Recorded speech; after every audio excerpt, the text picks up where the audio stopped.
You're listening to Dude Check This Out, episode 13.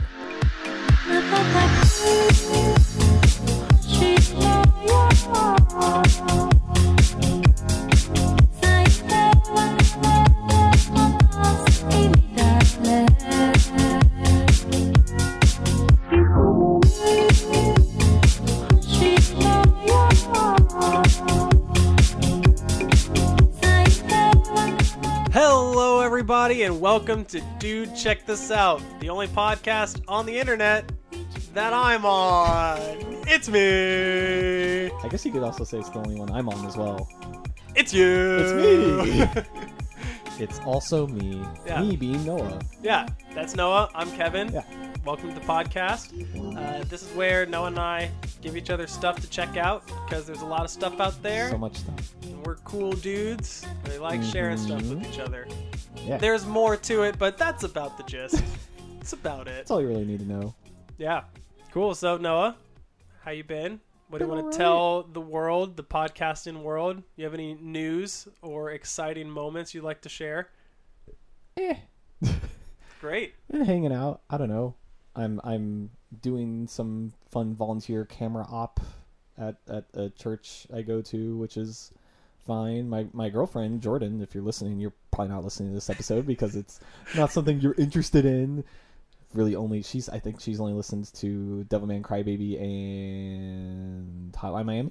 I think this is like literally the only two episodes because those are two things she's familiar So with. we can badmouth her as mumuch as we want. Oh, That's yeah, what sure. you're saying. Unless I'm editing the podcast right next to her, which happens sometimes. But Just but put your cans on. put your cans up. Put your cans on. How many times have I had to tell you to put your cans on? Dude, I'm always wearing my cans. They're always on. But please tell me more about your cans. The internet wants to know more about your cans. Well, they're large Mm-hmm. and round, All right.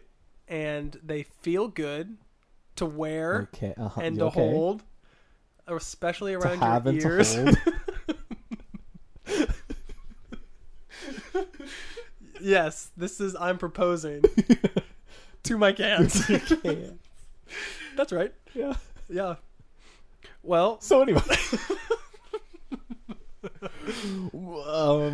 Yeah, but exciting Jordan news is she got a job. she got a fancy new job. Nice. She got salary and everything. wow. So- Healthcare and the whole 9 yards. Yeah. Dang. I don't have that yet. So we agreed she's going to be my sugar mama for Heck the yeah. next couple months That's until I what can I'm find talking something. about. But yeah, exciting stuff Yeah. going on there. What about you? Pretty have- much, I told you that because I'm going to Korea. Yeah, I'm about to say you have some exciting stuff that's probably way more interesting than what I have. No, going I on. mean, that's really cool. I'm really glad for Jordan. Yeah. Jordan, shout out to you. Hey, Yeah, but I'm going to Korea with a good friend of mine, Evan Parazot. It's going to be rad. what's up, Evan? I don't know if he listens to the podcast. I don't think he does, Yeah, but he probably. might. Yeah. I'll tell him to listen to this This one. episode. There we go. We gave him a shout out. Yeah. Hey, Evan. What's up? I'm next to you probably if you're listening to this when it comes out. No, maybe not. We might be back. Anyways, yeah, we're going to Korea. We're going to go to the Olympics, the Winter Olympics, spend some time in Pyeongchang and Yeah. Seoul. He has family over there. It's going to be rad. It's the I also- big event. Currently just had the flu. Mm-hmm. Also fun-ish. I'm In a its own human way. now. Yeah, it's gone. Yeah. So You're that's back to good. being a human. Yeah, I was a flu monster, Mhm. and now I'm a human. That's how it works. Yeah. Well, anyways, last time I gave you a book to read, Mm-hmm. and that book was Jim Butcher's, Jim Butcher's the author, the first of the Dresden Files, Stormfront.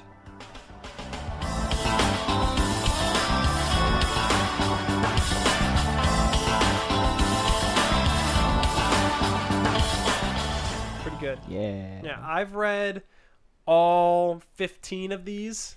So many. There's a lot. And I love them. I've been reading them since high school, though. Your I think. family, your whole family has been reading them Yeah, since like they came out. Yeah, right? my dad really likes them. My sister really likes them. I really like them. My mom doesn't because there's sex and violence in it, so she's not a fan. Well.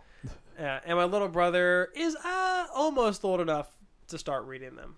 I'd say. I'd say your brother's probably old enough to read them. Yeah, I started reading them. Yeah, you started reading them. around my junior year, I Yeah. think, junior, senior year, and he's a sophomore right now. He's 16. He'll be 17 this month. Yeah. so old. Yeah, I mean, you'll be, what, 26? I'll be 26 in like a week. Yeah, and then he's... And as well as he will. Yeah, he's, what, one day before you, I'm pretty sure. Yeah, he's... Yeah. The 23rd. So, yeah, it's going to be... might give him this book as well. And then he can listen to this podcast. Yeah. Perfect. Another viewer. Perfect gift. A book and two idiots talking about it. Exactly. Yeah, that checks out. Yeah. So, The Dresden Files, a little recap, written by Jim Butcher. He also writes some other things, the Illyrian Codex and some other series. But The Dresden Files follow a private eye wizard for hire named Harry Dresden. It is urban fantasy. So that means it's, magic and wizards and vampires and werewolves and fairies and all that stuff exist, but they exist right now in the present. Yeah, like there's telephones and whatnot. Yeah. So how have they evolved, or how does that look like now if they exist kind of in the background, in the shadows type deal? Yeah. So Jim Butcher does a really good job of creating his own lore and universe and that kind of stuff that I really, really enjoy, that I think is really, really cool. And he writes cool detective stories where the detective PI is a wizard named Harry Dresden. It's pretty fun. Yeah. So we'll get right into it. Noah, we're about to go through all the plot and all that stuff, but I need your hot take. Need my hot take. Yeah. Give it to me. That hot take. Don't you say I'm it. not gonna say it. I've prepared but will not prepared, but I've told myself I'm not gonna do the usual I'm proud of you. And now I expect you to do it. But so this has an interesting context for me going into it, because you have talked to me forever about how much you like this series, and I'm not much of a book reader. Mm-hmm. I have not read that many books. It just wasn't my parents tried for the longest time to get me to read. Oh yeah, up, mine too. I didn't take it. It just didn't go well. Like I've read like 3 books maybe. I've read like Do Androids Dream of Electric Sheep, The Hobbit, and like this one. That's about it. Have you not read Hitchhiker's Guide to the Galaxy? I've not read Hitchhiker's That's a good Guide to the one. You should Galaxy. read that Yeah, book too. I know. I've seen the movie and I really like that. Yeah.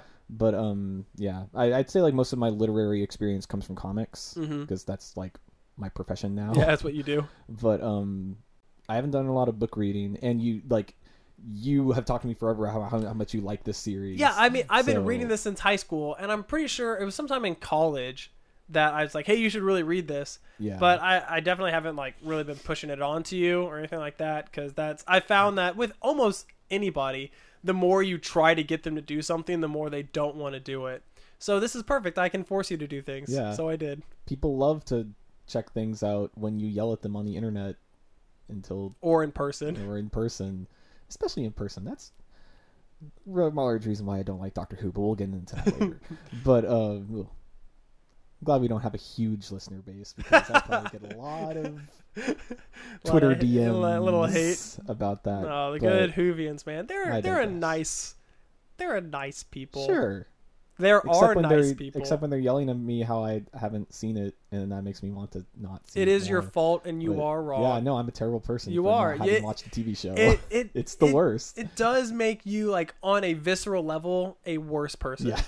Like, you are evil because of it. I hope you know that. Oh yes, I am told very often.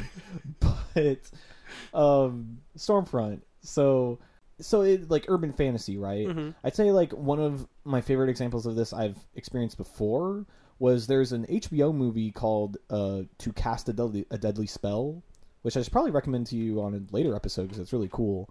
It was like an old HBO movie from the 90s, I want to say. Okay. That is very much like it was about a detective in a urban fantasy setting, but in Stormfront there's like wizards and magic and stuff. People kind of know about it, but it's like mostly like people like, oh, the magic, crazy magic stuff, whatever. Like there's still like people like there's like the mortals or like the mundanes that don't really believe in that kind of stuff. Yeah, and Jim Butcher does a good job of explaining this, like in later books. Yeah. That it's the reason why people don't really know is they don't want to. It's easier to just say, oh, it's all fake, or oh, I imagined it, than face the truth of there's this whole world out there that humanity or science, whatever, can't explain or hasn't explained. So the most people would much rather just not believe in it. And so that's why so many people, even when confronted with hard evidence, or like, they have this personal experience of, I just watched that guy shoot fire out of his hands, that they, in retrospect, when they look back on it, they'd rather just say, oh, that didn't happen, or oh, I don't remember, or something like that. It was an illusion. He had pyrotechnics hidden somewhere or something. Yeah, and that's all really cool.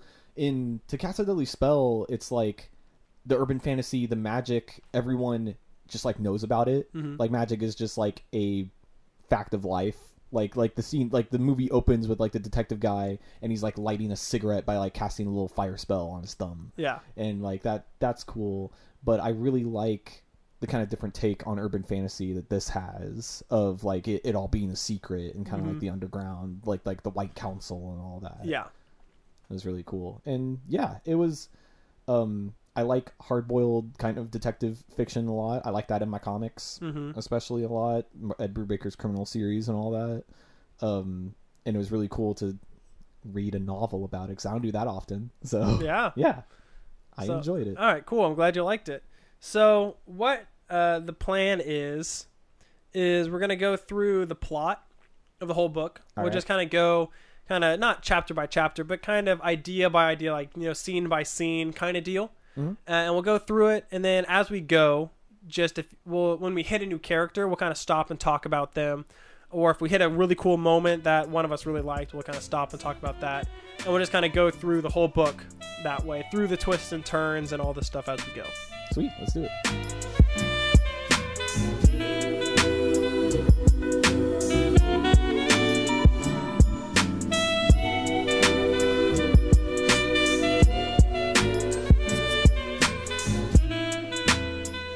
Great. So we start off, we get to meet Mr. Harry Dresden himself, the only wizard in the Yellow Pages. Yeah.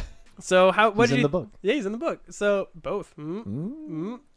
So what do you think of Harry as a character?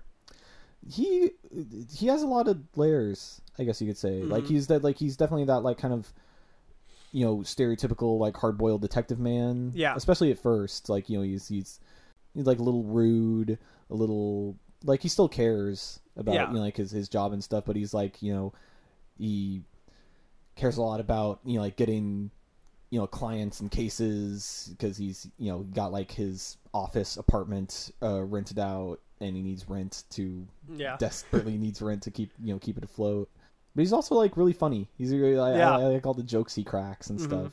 Like there's a bit of a dry humor to it, but also just like the kind of like the here we go again kind of thing, which is cool to see, like in a character that you really Jim Butcher does a really good job of fleshing him out and kind of making you like kind of know what his whole deal is, and giving enough of the stuff in his background with not giving too much away that you get really familiar with him and kind of root for him pretty quickly. Yeah, and I think that's a really good thing, that why the book is in first person. Yeah. That it's all in, you all see it from Harry's eyes, through Harry's head, the narrator, and you hear all of his thoughts and that kind of stuff, because you really get into his skin. And he's a cool guy, and especially for people like us, kind of nerds, he's almost a power fantasy a little bit, because as you continue to read, he starts talking about like, he loves Star Wars, and he ends up like playing D&D one time, and so he's kind of like that nerdy guy, and he has just a smidge of neckbeard in him, just a little bit, that you'll see later. It's not that big a deal. Right. But he's like a nice guy, not the bad way, but you know what I mean. Yeah. And so he's like he's someone that you want to root for, and is always trying to do the right thing and that kind of stuff. And so being in his head the whole time, really, you can get into his thoughts, and he can do all that kind of witty banter with you, actually with himself, whatever, as the narrator or what have you. Yeah. And I kept trying to like, they give him a description in the book, and I kept thinking of a kind of like stereotypical, like kind of hard-boiled detective, kind of like slicked back hair, like long trench coat, like white shirt, all that kind of stuff, like pretty like square jaw kind of situation. But they the the way they show him on like the cover of the books and stuff just looks like the like most like edgelord like the Crow looking dude. And I'm just like, yeah, he's not really that way at all. And in a good chunk of the book near the end, when he goes to fight like the big bad guy, he's in like a trench coat and cowboy boots. He's in sweatpants and cowboy boots, and So at the front, they try. I think it's much more of a when you're scanning the shelf at like a kiosk at an airport, and you want like a gritty, dark, gritty, whatever, that type of cover will jump out at you. Yeah. But the character himself is not an edgelord like type guy. Yeah. So I get that. Cool. Well, so that's Harry Dresden. Kind of talked about him. And he is a wizard for hire, and he is really needing work because he's, he does detective work. He does, finds people, whatever. And so he gets a call, and he gets a client named Monica who says she's going to come meet him because he's chilling up in his apartment or in his office, loft, whatever. Yeah. Because he has a different location that's his home. Yes. Right? Yeah.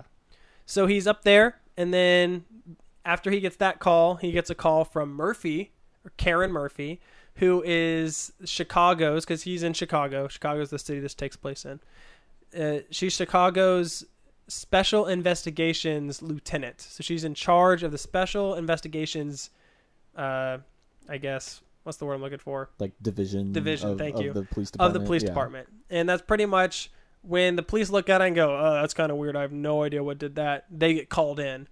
And so they use Harry as a consultant because he's a wizard and knows magic wizard stuff. Yeah. And so he gets called up, and he goes to the crime scene where the stuff's going down to see Murphy and what's going on. And two people, Tommy Tom and Jennifer, something last name. Yeah. Her first name's Jennifer. I know. Yeah. So Tommy Tom and Jennifer, they were in the middle of having sex, and then their hearts exploded out of their rib cage and painted everything in blood. Yeah. That was a description. Right? That was so crazy. And so he has to deal with that, and is tries to understand how that could happen. Was it magic? Was it thaumaturgy? Something small. You do something small and make it happen somewhere big elsewhere. Yeah, because he's trying to go through the math of it, and he's just looking at it, and he's like, "This should be impossible." But obviously it happened. But obviously it happened. Yeah. So you also meet Carmichael. Is that his name? Yeah. That's Murphy's partner. Yeah. Yeah, and some other people. So yeah, and just stop me anytime if you want to talk about something or anything like that. I mean, let's talk about Murphy for a second. Yeah, she's really Karen cool. Murphy. She's rad. I like Murphy a lot. You do? Yeah. Cool. Because she's really tough. Mm-hmm. And they I mean, there are a lot of ladies or dames, mm-hmm. Using hard-boiled detective terminology. There's a lot of like femme fatales and ladies in this, and Murphy's one of them, and I feel like that's one that they kind of would play around the most with kind of a romantic interest kind of thing, mm-hmm. at least at first. Yeah. But they really kind of do a turn at later in the book that they have a friendship, and that friendship even gets damaged by the end of this first adventure. But I just really like the relationship that she has with Dresden. Yeah. With Harry, and it's they just have a really playful relationship with each other, but they know their boundaries. Yeah, for sure. Yeah. And Murphy's awesome, and Murphy sticks around through all the books. That's great. And she turns out to be super rad. I'm sure she's a huge badass. Oh yeah, she's awesome. Anytime Harry tries to be like gentlemanly to her, she's just cut the crap and let's just move on with our day. Yeah, she's super rad. And so I think that Jim does a good job as well of writing a female character that's not just, I'm just a lady or whatever, that she has all of her own problems, and she's also not just the inverse of I'm a lady, but I'm doing my best to be a man even though I'm a girl. She has way more depth and a lot of stuff. And unfortunately, the first few books she stays pretty, it's seeming almost one-dimensional, But if you keep reading through the series, and I don't know if you will or not, but for all those out there that want to read 15 300-page books, which they're all great. I mean, I have Full Moon downloaded. So. Yeah, I hope you do, man. Yeah. They're so good. And Murphy's way is even more so in Full Moon than she was in this one. Awesome. That's the second book, Full Moon, Fool. Yeah. They're all puns. And so Murphy turns out just to be super badass and awesome. And so she's really cool, and she does a whole bunch of stuff, and like eventually gets like possessed by an angel and turns badass and trains with Valkyries and stuff like that. Huh. I'm giving you little tidbits right. to kind of, whet your appetite. The power creep goes up to. We did talk about the power creep. Yeah, by the end of this, people are just, they're crazy. Freaking celestials. Yeah, I mean, not exactly, but there's also like these things called the Knights of the Cross, where they have these 3 swords that when the swords were made, they have the nails that were like held Jesus, like on his hands, and the one through his feet. Those things were forged into swords, and whoever wields those swords are like the Knights of God, and they go around like fighting evil. They're called the Knights of the Cross. There's a whole book about them. Does the Spear of Destiny exist in this continuity? I'm sure it does. I don't think it's ever come up. Like, like the one that pierced Christ's side. Pierced Christ. I'm sure it exists, but Jim hasn't written about it or anything like that, because the swords exist, and then the Shroud of Turin is a big point in one of the books. That's like the thing like that wrapped Jesus's head and when he's in the tomb. That's cool. Yeah, and he does a cool job of relating how magic and like Harry's belief in magic, though he doesn't really believe in like God the Almighty, but there's also just like Norse or Egyptian gods also kind of exist. And so there's all this like and cool... there's like demons and stuff. Yeah. Like, there's a particular demon that shows up in Stormfront. Yeah, and there's angels. So there's a bunch of cool stuff. We can't talk about that because we have to get through the plot. But the books are pretty rad. I like talking about the Dresden Files. So there's Carmichael. Yeah, and he's a cool guy. He's the cynic to Dresden, who doesn't believe in Dresden at all and thinks he's a hack or whatever. So he's okay. He doesn't really do a whole bunch in this book. He shows up a few other times, but okay, yeah, he didn't seem too important. He just seemed kind of like a foil. Mm-hmm. Yeah. So the hearts are all exploded, and he realizes that it's magic is what's going on. That's the only explanation, and I don't even know how. So Murphy hires him to figure out what the heck's going on. Yeah. So then he decides to leave. And as he goes, he gets kind of surrounded and corralled into a car, and you meet John McCrone. Yes. And he is this gangster lord of Chicago who now owns the underground of Chicago. He owns the criminals and the crimes, and he does crazy crime stuff and whatever, but it's kind of the lesser of two evils. If they tried to get McCrone off the streets, then it would just be anarchy in the underworld, and there'd be lots of violence, lots of death. And McCrone runs a clean ship. Yeah. There's not a lot of violence. If anyone new comes to town, McCrone handles them because he doesn't have new people coming to town. You either work for him or you don't work at all. But he does still sells tons of drugs, and he's still super evil. At least that's what they say. Yeah.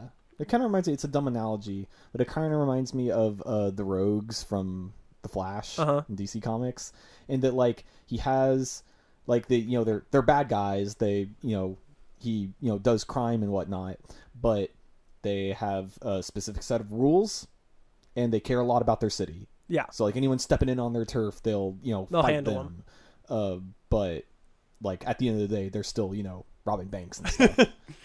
But yeah. I like that kind of like that kind of archetype of like the bad guy, but like when the chips are down, they'll fight for the city. Yeah, they'll fight for where they're at. Yeah, and you can kind of count on them, like instead of like not like the Joker who is just insane, crazy, does whatever he wants. Like McCrone, you can count on him to always do what he says. Yeah, that he's going to stick to his word and stick to his guns and all that stuff.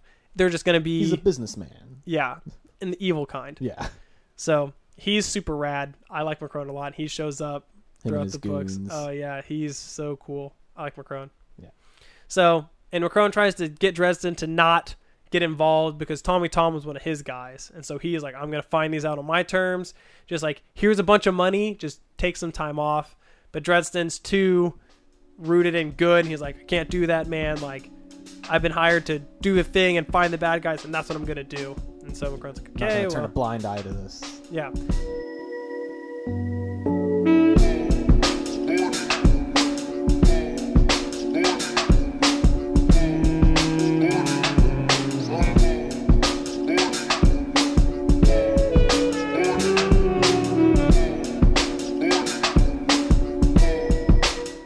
So what did you think about the soul gaze that they kind of talk about a little bit? Oh yeah, that's like when like he can look into someone, like look at someone's eyes and kind of see their whole like character and being and history, but then like other people can also do the same to him. Yeah, like that's why like people. It's kind of a known thing about wizards, like you don't look at their eyes. Yeah, you don't look them in the eye. Yeah, because then you'll see like all the crazy horrible stuff they've done. Yeah. Because that's just the way wizards are. Yeah, it's the whole like world. Window, like the eyes are the window into the soul type deal. Yeah. But for wizards, it's actually true. So when they look into their eyes, they peer into your soul, but then you peer into theirs. Yeah. I thought that was interesting. I thought it was cool, especially when they would kind of like, there would be characters who were like so serious, like the moment would be so serious that they'd be looking him dead in the eyes just because they need to get their point across, even though they'd, be participating in the soul gaze. Yeah. But like they were so like screwed up inside that like it didn't matter. Mm-hmm. Yeah, so the soul gaze, I thought that was a really cool little like new thing that Jim Butcher writes and adds to his world. That's pretty neat.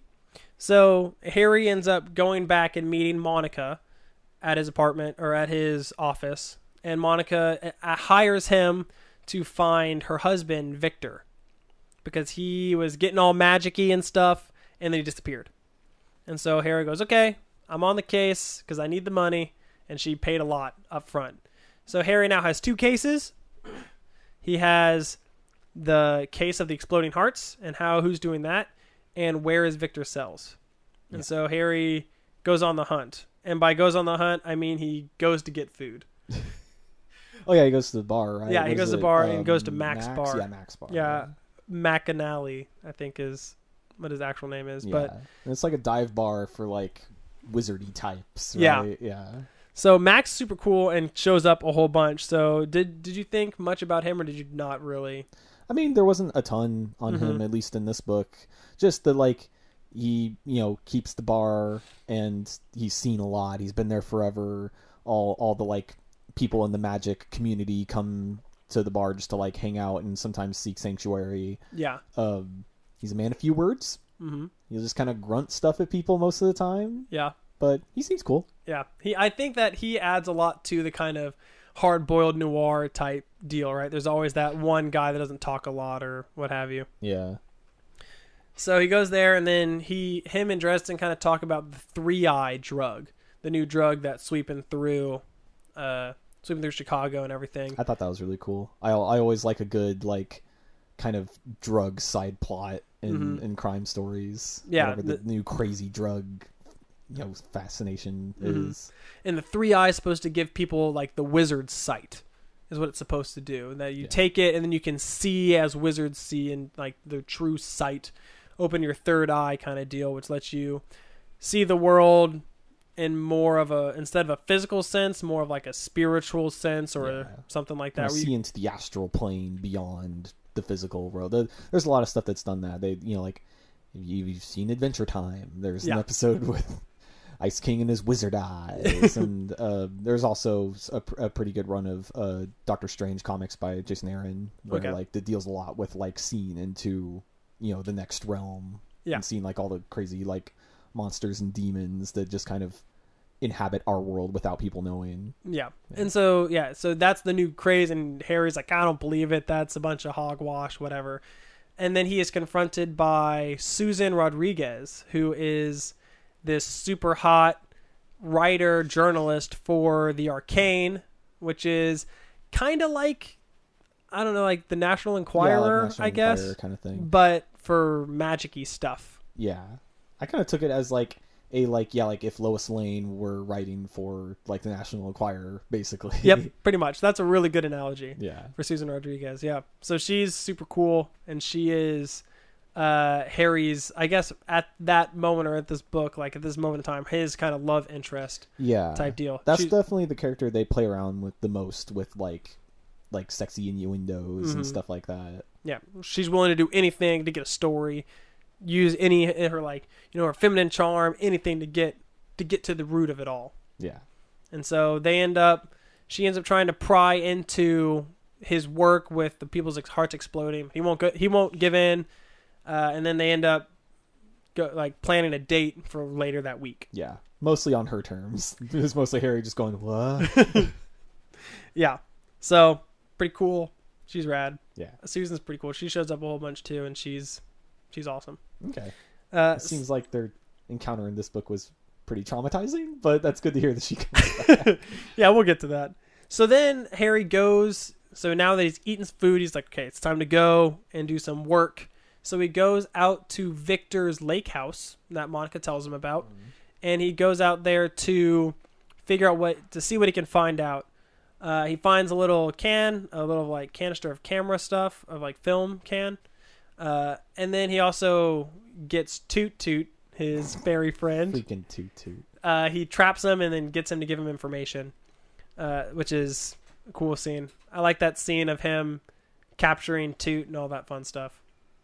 Yeah, that was interesting, all the stuff with Toot. Like, I liked all the kind of stuff having to do with like fairy circles, or like the circle he used to like trap Toot Toot in, and like all the like kind of world building about like how fairies work in this world. Yeah. They're tricky, they're small. I love the way that he described the way Toot Toot talks as like not like a really like high pitched kind of like lollipop guild kind of like voice, but more like how like a child sounds. Yeah, like that kind of high pitched. Yeah, it makes it seem a little less cartoony. So yeah, I think Toot's really cool. He shows up a lot, but a bunch too. He's a cool guy. And so after he kind of gets some more information from them, he goes, and as he's leaving, he's like, okay, I guess that's all the information I'm going to get. He finds Morgan. Yeah, Morgan. Morgan shows up. Super cool. And Morgan is his hell of an handler. entrance. Yeah. Yeah, Morgan is Harry's handler. Harry is under the doom of Damocles, which he killed his old master with black magic. He killed him with magic, which like breaks the first law of magic. I think there's 4 laws of magic. So, yeah. And he kills him. So he's like, "Oh, you kill with magic, you gotta die." But they convince the White Council, who's kind of like the government for wizards, I guess. Sure. Yeah. Whoever runs the wizarding world, the Ministry of Magic of Wizards, for all you Harry Potter fans out there. Sure. And so, and Morgan is meant to keep an eye on him, because if he takes one misstep, then that's it. So he's on he's allowed to kill him. Yeah. So the doom of whatever you said, Damocles. Thank you. Yeah. It pretty much means one more strike and you're out. So Harry's on a very tight leash, and Morgan comes around all the time to keep an eye on him with his giant metal sword. Freaking awesome sword. And he's described as like a big dude with like a really thin face. Mm-hmm. He's like a thin, pale face, and he's got like a sick ponytail, and yeah. He's rad. He's pretty cool. So, but he's also like a really stuck up, stubborn, set in his ways, and is convinced that Harry's the bad guy. Yeah, he's convinced Harry's the bad guy, and he is like slavishly dedicated to the White Council and like the laws of magic. Yeah, so he's convinced that Harry is the one who is blowing up people's hearts, and so he's gonna try to figure out how Harry did it, and Harry can't escape this time, while Harry's also on the same case. Yeah, and so then Harry slugs him, and then he gets slugged, and then they go their separate ways. It was pretty cool. Yeah, it was a good encounter. Yep. So then he goes back to his place, and he can't sleep, so he goes down to his lab, and he makes potions Yeah, with Bob. with Bob. Did you like Bob? Bob was okay. I like Bob. Yeah, you like Bob? He gets better. Okay, good. Yeah, he was interesting because he's basically like a super old soul trapped in a skull. Yeah, he's like an intelligent spirit. So Yeah. he's more or less like Knows a lot about potions. Yeah, he's like a memory spirit who knows a lot about everything, pretty much. And anytime you need exposition, Bob's the guy to go to. Okay. But also just in the world itself, Bob is kind of this like all-knowing kind of. He's the Wikipedia of wizard stuff for Dresden. Okay. And so Dresden can go to him and he knows everything, but he's also a spirit, so he has his own personality and that kind of stuff. And he lives in this skull, I guess, that Dresden got for him or whatever. You see like the lights light up whenever he talks and stuff. Mm-hmm. Yeah. So Bob's pretty rad. Yeah. He's obsessed with like really gross, like terrible romance novels and pornography and sex because I don't know why. And he likes to party. He likes to party. Bob likes to party. He's a cool guy, Bob. So him and Bob make an escape potion and a love potion. Yeah. Because Bob convinces him to make a love potion. Oh, also at Harry's apartment is Mister. Oh yeah, I Mister. love Mister. Mister's rad. Mister's so great. He's like described as like a big cat, but like he doesn't have a tail. Mm-hmm. But like he just does not give a crap about anything. Nope, and... he is the boss. Yeah. I love Mister. Harry lives with Mister, not the other way around. Yeah. Yeah, Mister sticks around too. And Harry eventually gets a dog named Mouse.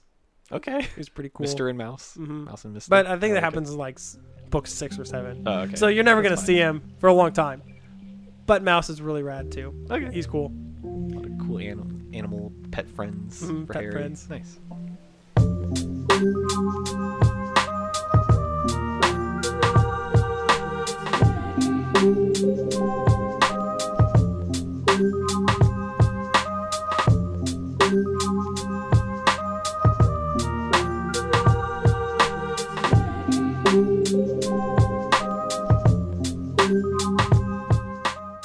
So after he ends up going to sleep, he goes to talk to Bianca, who is this vampire lady. Right. Yes. Yeah. Because Jennifer, who died, was one of her girls. So Bianca runs a brothel, pretty much, a place of lady favors in Chicago.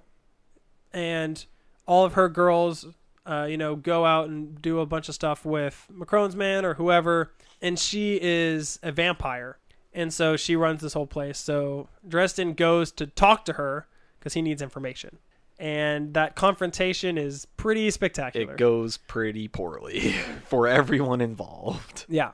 So Dresden goes to talk to her, and she is described as just being just the hottest thing ever, super attractive, all this good stuff. But as soon as Dresden brings up Jennifer, she jumps Freaking at him. Skin rips off. Yeah, so she like immediately attacks him, and Dresden pulls out this handkerchief with sun in it, I guess. That's kind of how he describes it. Like sunlight, like it's like a seal on the handkerchief that like emits sunlight. Yeah. Yeah. So he like blasts her with sun, like direct sunlight, and it like melts her skin off. Yeah, to reveal like a like ichor black kind of like monstrosity under like kind of bat like, I think. A little demony. Yeah. But, yeah. This big like swollen stomach and like these gross leathery wings and all this like gross stuff. Yeah. And so she gets really upset that Dresden sees her in her real form because she really wants to be pretty because they do a soul gaze and stuff. Right, yeah. And so she eventually tells him, I don't know anything. This girl might know some more. Get out of here. And then gives him a little sheet of paper with the girl's number on it and just the word regret. Real ominous. Ooh, spooky. Bad time. Yeah. Did you like Bianca? Yeah, I thought she was cool. She I guess we didn't get to spend like a ton of time with her. Mm-hmm. Like she was just like there for a couple scenes, but yeah, like she cared a lot about like her girls and stuff. Yeah, seeing like the dynamic of like the traditionally like sexy vampire lady, but then like having the like gross monster underneath was a pretty cool dynamic. Yeah, and vampires are really cool in the Dresden universe. She's a red court vampire, and there's a white court and a black court, and all these other cool vampires. And I'm sure a lot of like what you see of her in this, I mean, like she, a very emotional part of her, like really caring about Jennifer and whatnot, but I'm sure she comes back in a big way later in the series, because she seems like she's pretty like high up in the magical society, and she really doesn't like Dresden now because of this interaction. Yeah. So I'm sure that'll really come to bite him in the butt real bad. Yeah. So he goes and he decides, he's like, okay, I got to figure out who did this. So he goes and talks to that lady. Her name was Linda. She doesn't really tell him much. So he goes back to his apartment. And he gets up. So he goes back to his apartment and starts doing some more stuff. And eventually he ends up getting ready for his date with Susan. Yeah. And so Susan comes over, and he had been like clocked on the head because like Macron's guys were trying to convince him not to get involved. And I think like he actually forgot about the date with Susan, He did. right? Yeah. Like he was like, I feel like there's something I was supposed to do tonight, and then like there's a knock on the door and it's Susan. Yeah, and Susan's and he's all like dressed super not prepared. Yeah, she's also dressed really elegantly and stuff, and he's like crawling out of bed in his pajamas. Yeah. So he ends up going to take a shower. He's like, okay, I gotta wake myself up. And then while he's in the shower, this toad demon like bursts into his place, crackling with lightning. Yeah, and all this cool stuff. So he runs out and tries to protect Susan and defeat this toad demon, and he's just totally naked because he was in the shower. And then Susan ends up like drinking a love potion, and then accidentally drinks that. So then she drinks like the an escape potion. They yeah. get out, and then they have the meeting with the Shadow Man, like the owner of the Shadow Demon, or like the Frog Demon, and probably the guy doing all the bad stuff. Yeah. So they eventually beat the Frog Demon, and Harry's like, okay, now I got to figure out what's going on. That whole sequence was pretty funny, just because they kept referring to like, oh, by the way, Harry's naked during all of this. So he like fights this like crazy frog demon by like shooting lightning at him, and like with his staff and looking all cool and rad. Also, he's naked. Yeah, and the suds keep dripping from his hair into his eyes, and it stings. Yeah, because he ends up like channeling the thunderstorm through his staff and like zaps the frog demon with like lightning from the storm. Yeah, which was pretty cool. cool. Yeah. So that whole scene was like, it took this long to get the first real like battle scene of the whole book. Yeah. And that had me like I would read like a couple chapters at a time, but that was like when that sequence carries over a couple chapters, and I was just like, well, I have to go to the next chapter now. It was like really engaging action scene. Yeah, that was probably that's the first one that really like start to read by like like on the edge of your seat, kind of really flipping through it. Yeah, so that was really cool. So yeah, it finds out that Linda dies. And so he goes to find where Linda is, and her heart has also exploded.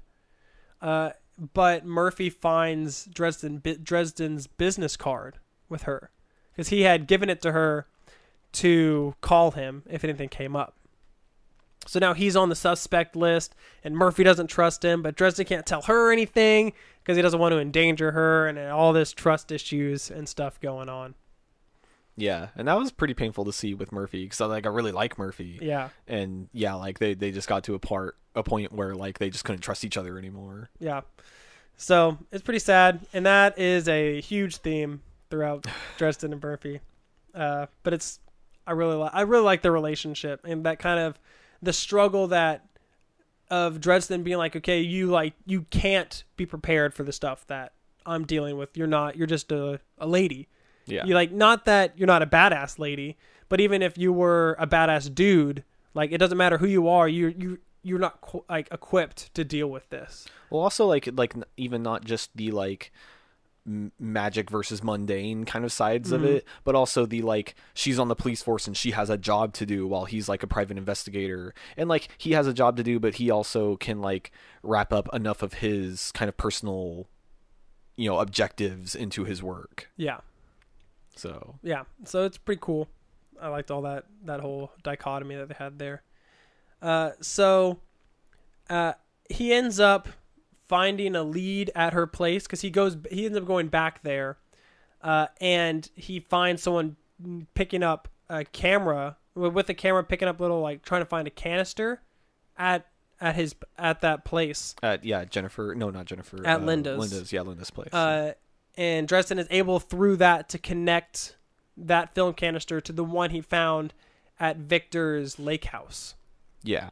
And so he realizes, okay, Victor is the one who's committing these murders. So he has to go talk to Monica, and Monica tells him the whole backstory of he found magic, became addicted to magic, started producing the three-eyed drug to make them a lot of money, and then started using people and sex and the storms to enhance his magic to take vengeance upon people that he didn't like or that betrayed him. Because he just kind of discovered magic on his own. He doesn't have a lot of like traditional training that a wizard should have to really know what he's doing. Right. So all of his magic, he gets his magic from like very primal, powerful sources, but he doesn't really know how to direct it properly. Yeah, or refine it. Yeah. Really. So Dresden has to go and take him out because Victor had gotten some of his hair, which allows him to use that magic on Dresden. And he could blow up Dresden's heart. Yeah, and he used one of like Marcone's men as like a double agent to like get that hair, right? Yeah. And so Dresden goes and like blows up Macron's place and that kind of stuff. Yeah, we're kind of given a broad overview of kind of the main storyline. There's a lot of cool little side points if you go and actually read the book. Yeah. There's a lot more going on than what we're just kind of going over. We don't have so much time here. Yeah. So he goes and confronts him at his place of power at his lake house. And when he goes there, in order to make sure he doesn't trip any alarms, he opens his sight, his third eye, to see all into the ether realm or whatever. And what do you think of how he describes, looking through the wizard eye and that kind of stuff? He describes it as like you see like all the like kind of like dark, drippy, like demony, like visions. Like they're not totally solid, but they're just kind of like you can kind of see like the outline of them on things. Yeah. I thought it was interesting the way he described the house, and that like he hadn't like set up traps, but you could kind of see like the like astral residue of the spells that he had done kind of like in the gutters and on the like kind of stuck to the outside of the house, because he doesn't have traditional training, so he doesn't really know how to like you said, refine the spells. So there's kind of like a lot of like exhaust or like byproduct of the spells that just kind of end up everywhere around the house in the astral plane or whatever you call whatever the third eye sees into. Yeah. So I think it's really cool, and how he describes it, it's like looking at the true essence of things. So you can kind of see in like the past and a little bit into the future how it all is, and he doesn't really explain it, but I guess he does. When Monica says when she takes the three-eyed drug and she sees Victor for what he really is, so that when you look at someone through the sight, you don't just see their physicality, you see like all their personality and all their soul and everything kind of embodied. And so Harry really talks about like how he's sorry for her because she saw him with all of his greed and all of his lust, and how that personified outwardly when you look at him through the third eye, and how that vision never goes away. It's not like a memory where, eventually it fades and it's harder to recall. But when you see through the sight or the third eye, like it is permanently like burned into your mind. Right, which is really cool and kind of scary. So then he ends up going in there and busting down the door right before they blow up his heart. And then he starts fighting the toad demon, and he summons these like giant scorpions that you saw one more time before. And then he ends up beating the bad guy, blowing him up through kind of wit and knowledge of magic, more so than like raw firepower Yeah. over Victor. The whole like house on fire sequence was that was all really cool. That happened over like 3 chapters, I think. Yeah, when they end up like lighting the house on fire and fighting and all sorts of cool stuff. Yeah, with and like the whole toad demon. time, like Victor is like yelling at him, like, "Who told you about all of this?" And like Harry's kind of keeping it under tabs that like it was Victor's wife. Yeah. Until like the very end, and that's like what sends him over the edge and kind of gives Harry the edge to, to take him out. Yeah, and it's a lot of Harry is the whole like a kind of common theme throughout the Dresden Files. Harry gets his ass kicked. Yeah. Just all the time. Throughout, like, the beginning of the book, he's pretty cool, and by the end of the book, he's just, like almost a puddle. Because he just gets, like, beat up the whole way, and then somehow, pulls through by the skin of his teeth kind of deal. Yeah. I think we had already mentioned, but, like, at this point, he's, like, in sweatpants and cowboy boots. Yeah, because he doesn't have time to sleep or anything like that, and all sorts of stuff. Yeah. So, it's super cool, and then Morgan ends up showing up and saving them from the burning building, and then Morgan realizes that he wasn't the one to do it and has to go talk to the White Council and testify his innocence. But he still doesn't like him. Yeah, it still doesn't mean he has to like him. Yeah.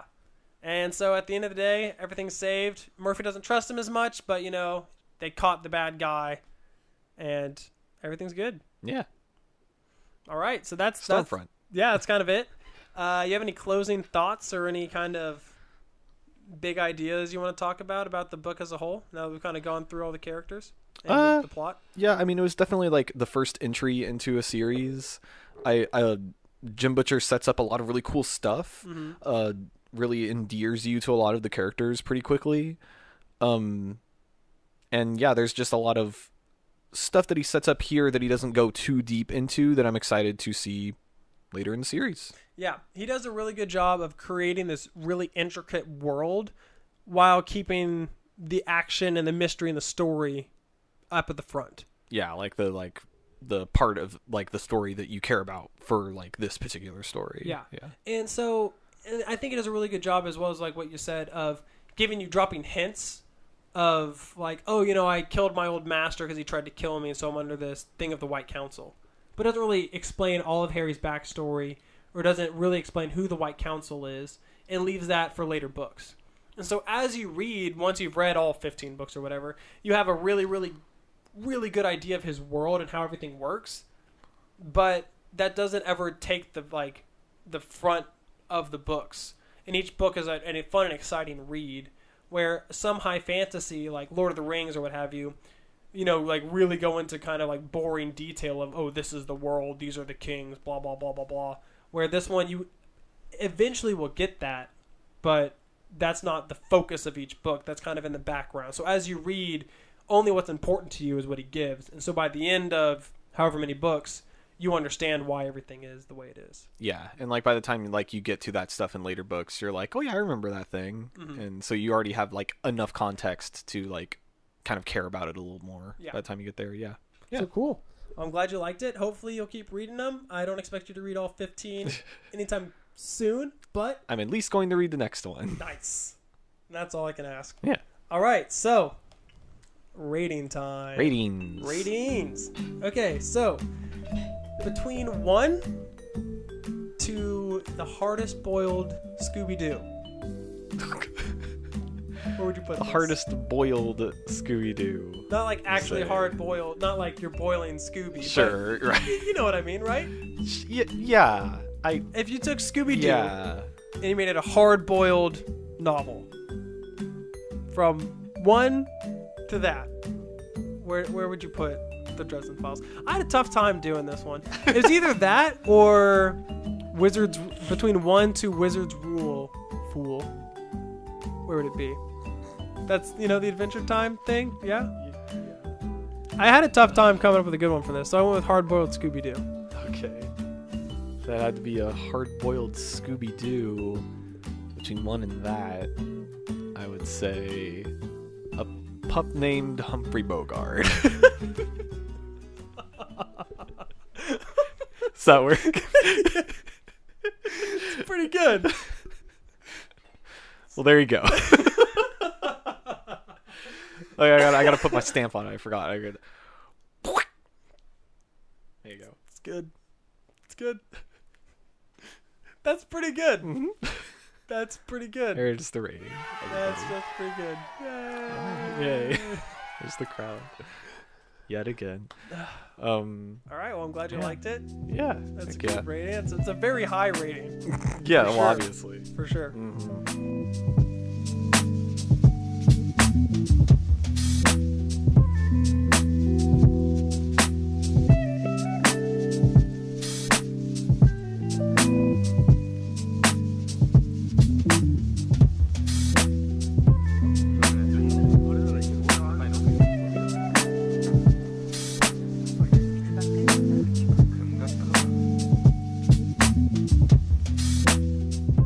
All right. the So what man. you got for me? All right. Well, for you, for next time, because you are gonna be, kind of out on an adventure for a little bit, I so I will wanted to be. give you something that, like, you obviously have like a long trip, like airplane Yeah. time. From when I leave Houston to when I land in Seoul is about 20 hours. Yeah. So like I wanted to give you like something like a little meaty, but it's like something that you didn't have to like interact with like a lot, because I don't know what your internet situation is going to be like over there. Mm-hmm. Or like really how much time you'll have to dedicate, because I know that you'll also want to be playing a lot of Mario Odyssey during this travel that is the time, plan. I which did is not totally play like understandable. The Mm. game's great. But I am going to recommend to you so there's Black Panther. In the time we're recording this, like Black Panther just came out. Yeah. So the Black gotta keep the build up. The Black Panther hype is pretty tall. So the book I'm going to recommend you is Jonathan Hickman's New Avengers. Ooh. So this is a team. It's not like a traditional Avengers team you would think of. It's in the Marvel continuity. This is a team comprised of the Illuminati, Okay. who is not the Illuminati, like government and they're always watching you and all that. The Illuminati in the Marvel universe is a team comprised of all the like kind of smartest and top leadership characters in the Marvel universe. So it's like Professor Xavier, Reed Richards, Tony Stark. yeah, Tony Stark, Black Panther. Black Panther, Namor, kind of all those like really like high level guys. Okay. And at least like, yeah, Captain America's there too. And in this story, the Jonathan Hickman was writing this and the Avengers at the same time, and the Avengers were kind of having like traditional like superhero adventures, while the New Avengers were dealing with Reed Richards did like science research into the multiverse and noticed that all the planets of the multiverse were crashing into each other and disappearing from reality. Mm-hmm. And the main Earth 616, it's at its axis, and they're all kind of coming toward the axis. So they have to research and figure out a way to, if an incursion event does happen and an alternate universe is about to crash into them, they have to find out a way to stop that from happening. Gotcha. Hopefully without having to destroy the other world before it gets to their Earth.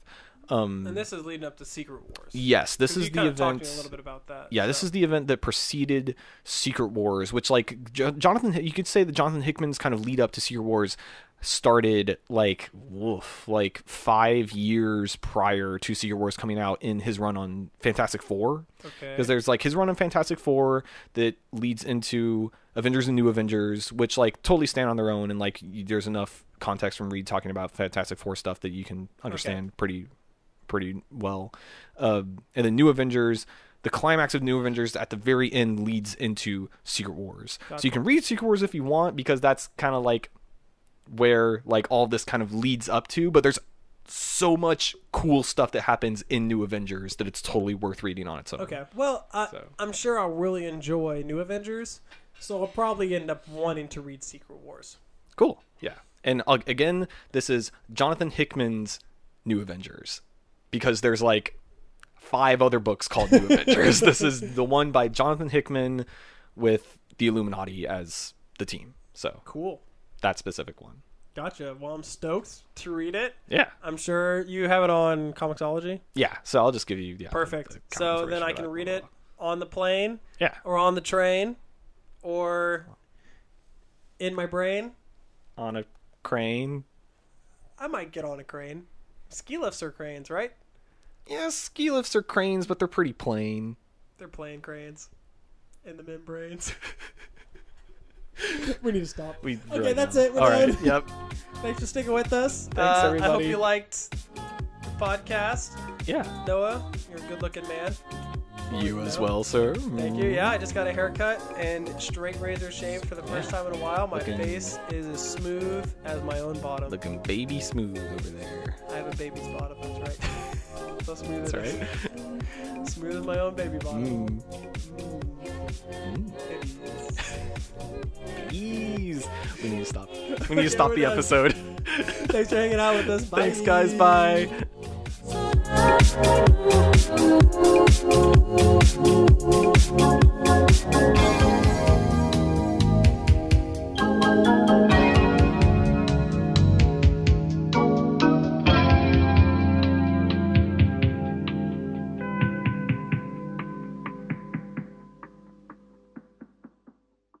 I'm gonna give a second. Hey, Daniel. Hello. We're recording a podcast right now. Okay, cool. So, you can come chill in here, or not. Hello. Hi. You okay? Okay. All right, bye. I Alright. totally lost my train of thought. What happened? We Harry went to go talk to The Monica. Monica. Yeah. Yeah.